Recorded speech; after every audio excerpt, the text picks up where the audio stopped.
St. John? Like, what was the inspiration behind this character? Well, a few things. He's broken. So you saw from a couple of trailers that we've released that he's lost someone and it's scarred him in a way. And it's like Jeff would like to say, everybody loses people, in these kinds of end of the world scenarios. So what's particular about Deacon though is that he was an ex-member of an outlaw motorcycle club. And therefore, he has a love of the open road. He has a love of motorcycles. Yeah. There's a sense of brotherhood, and you can see that here in these scenes with him and his best friend, Boozer. And so it was that combination that really sort of drew us to this particular character. Right, we're going to continue to learn about him as you're playing the game, correct? About him and his backstory and why he is the way he is. I mean, the bike is very important, right, as well? Like, yeah, we almost consider the bike to be another character. yeah. Because you only get one, and you're constantly upgrading it. You're constantly trying to repair it. You need to keep it refueled, and if you lose it, you got to go find it, and you can't whistle for a new one. So You can't whistle. right, Like a horse. Yeah, the refueling mechanic is a huge game design choice. I really, really like that. Can you talk more about how important it's going to be able to find fuel? Sorry. So the refueling mechanic, and actually you have to find gas to keep your bike going. It's a mechanic we haven't really seen done to this extent before. Can you talk more about that and how it changes the gameplay? Well, like in this demo, one of the things that Jeff's taking the run and gun approach. So we like to call it sandbox combat. So basically what you can do is you can run and gun, you can stealth your way through, and your goal here is to get and find a bike part, right? So you're here actually for kind of a trivial reason. You've risked your friend's life to come and get a part for your bike. And so that shows a little bit about Deacon's character. But then as you watch Jeff play through this wide linear sequence, he can play it 100 different ways. And if you watch other people play, you'll see that, okay, they didn't take this route. They didn't stop and check the trunk of this police car. And those are kind of like our treasure chests throughout the world. So you're always on the lookout for those because that's how you're going to find ammo and health kits. And then you're seeing one of our stealth mechanics here. If you're quiet, if you crouch walk, and you walk up behind an enemy, then you have the opportunity for a stealth takedown. And what can you tell us about the Freakers? Because they're quite unique. I mean, we've seen, a fair few undead enemies in video games before. What makes the Freakers unique, and what was your decision-making behind making them the way they are? They're alive. They're alive. Yeah, they're not zombies, they're alive. And so that sounds trivial, but it's not, because it basically means we have a full day-night cycle in the game. Right. And they have things that they do. There's an ecosystem, and they have to eat, they have to drink, they have to hibernate. And so you will find them, like in this scenario, you'll see that there's some nests, and Freakers build nests for reasons you discover while you're playing the game. And then you can take those nest zones out in order to free up fast travel routes. So it becomes part of the metagame. But Freakers are evolving. They're living creatures who have been affected by this virus, and there's several different types. And some of our trailers you've seen, we've shown the Screamer, which is a female that can have sort of alarm system that will bring in more Freakers. Right. We have the infected bear, so it infects animals. In our last trailer, we showed mountain lion and the crows. Right, so you have so it's just it's a wide variety of challenges for the player. And like we said, the world comes for you, and that's part of it. Is that these creatures are always after you, and at night they're stronger. Yeah. If it starts raining, they become stronger. But I've seen in previous trailers Deacon actually utilizing the Freakers as a weapon against his enemy as well. So you can actually use them to your advantage as well as the environment itself. Yeah, absolutely. We call it the Freakosystem. So in this scenario, there's not a lot of chance for that. But if he were fighting Marauders or Rippers, then he could find a nearby swarm. It's an open world, so you can just explore. You can find other tools like a swarm or a freaker bear, and you can bring them into an enemy camp and watch the sort of mayhem that happens. I guess you've got to be careful though, you don't get kind of sucked into it. Yeah. I like this gun, you guys. So you have melee combat and you have gun combat. Can you talk about how you designed and balanced for both? It's like so many different scenarios require the player to determine how they want to play it.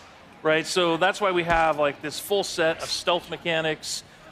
We have a full set of weapons that you can upgrade, and in order to do that, you have to go to the human encampment. So there's survivor encampments in the world, the only places in the world where it's safe, and you have to do jobs and missions with them in order to to earn trust. And then once you earn trust, the merchants there will sell you things. Ah, I like that. And then they, it's like, and if you want to upgrade your shotgun, or you want to upgrade, or you want to buy a silencer for it, then you have to have enough trust at that encampment in order to do that. Boozer, you there?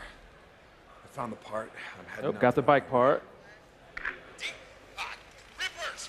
Rippers! No, no, no! Ah! Oh!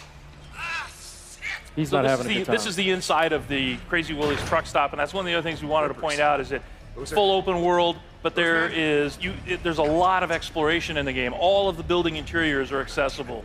There's no load times to get in and outside of a building or to go between regions. This is in the Belknap Wilderness, and the whole area is just completely explorable. And then these are the Rippers that I mentioned earlier. So these are one of the cults in the game. Tats are dead symbols of a dead man. Dead symbols of the lost. Get off me! Bitches! Biker man! You must be brought low, biker man. For you are lost, and we are found. Oh yeah, that's gonna hurt.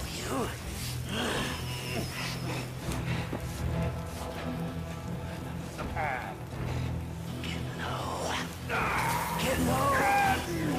Low! So you can see they're not very friendly. No. You've talked about having freedom in terms of how you approach missions. So you can approach them stealthily. You can go in all guns blazing if you want to. What kind of freedom do you have in terms of the mission structure, in terms of the story? Can you do you get to make story choices in the game, or is it like sort of like a linear narrative path you're going to be taking? Yeah, there's several key places where you have to choose what Deacon is going to do in a key situation. So we released a bunch of footage last month, and if you watch carefully, you'll see that there's a moment where Deacon has the choice to take a man's life or to force Boozer to do it. Right. And that will have an impact on Boozer's morale. So your best friend, how he feels about you, how he feels about. So you tried doing sort of a stealthy approach, and now you're just going to go in with a shotgun and blow him away. Look at that headshot.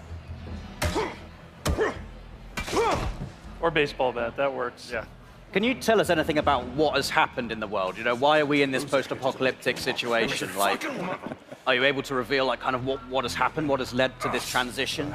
Yeah, it's one of those things that we really want the player to sort of learn as they go. So there are answers, Right. but you have to explore. There's a, we've introduced this group called NERO, which is our National Emergency Response Organization. They're out in the world. They have these MMUs that you're trying to break into in order to get medical supplies. They're part of the story. And, obviously Deacon has lost somebody. We saw that in a trailer. That's part of the story. And as far as like the pandemic and the hordes that you run into constantly, these all sort of weave together to sort of explain how we got to this place in this world. Cool. And all kinds of just visual, actual hardware upgrades, but a ton. You can really make it your own. Awesome. Well, John, Jeff, Chris, thank you so much.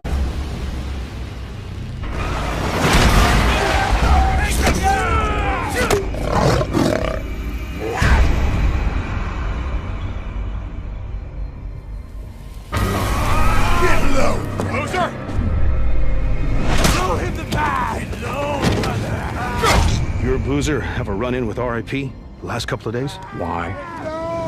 One of my men escaped a Ripper camp, got tortured, like they always do. But this time they kept asking me if you knew about it. 2 bikers, 2 men. The Ripper called them mongrels. You ask me, you got a price on your head.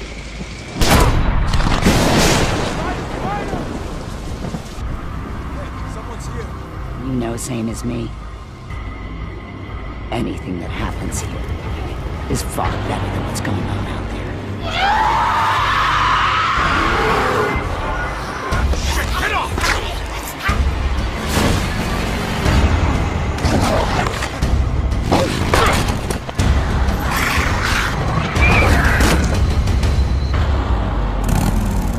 What the hell? Perfect. Just perfect.